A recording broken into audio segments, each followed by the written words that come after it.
Hello guys, I'm Mechanic Pride. This one is the Explorer 3.3 hybrid engine.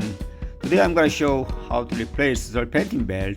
It has a unique design, belt tensioner, and a water pump, crank pulley, and a generator right here, and also two idler, and then alternator tensioner is a unique design, and then AC compressor is electric type.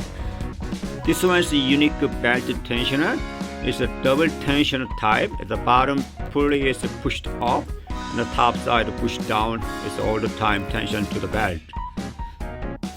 A quick release belt tensioner. There's a two rocking pin type, and the case rocking pin hole right here, and then another top side belt tensioner rocking pin right here. So using the suitable pin, or I'm using sometimes a rivet.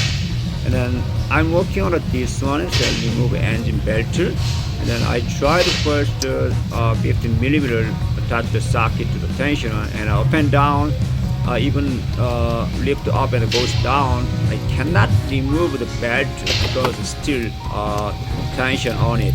So I found in the workshop manual there's a two locking pin hole, and then first we should rocking a case locking pin hole.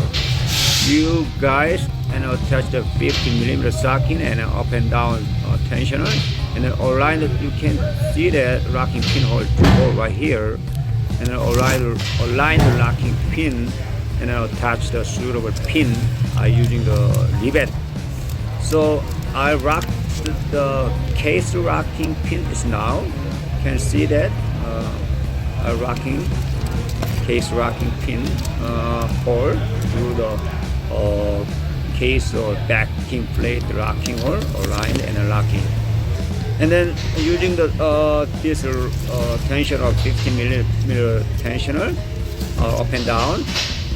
Next, when the tensioner rocking, I'm gonna show there's this align the locking pin hole, and then up and down, you guys align the locking pin hole, and then rocking this one. Also same, I'm using this rivet and locking this locking pin hole. I rock the two pin hole using the rivet. You guys can use any type of nail or screwdriver, anything. And then I rock the two pin hole, and I make sure all rocking is correctly. And then finally I got that belt out now. So when you replace the belt and then install the belt again, in the same way, first put the belt on the pulley and route this here, and then remove the pin. Thank you for watching.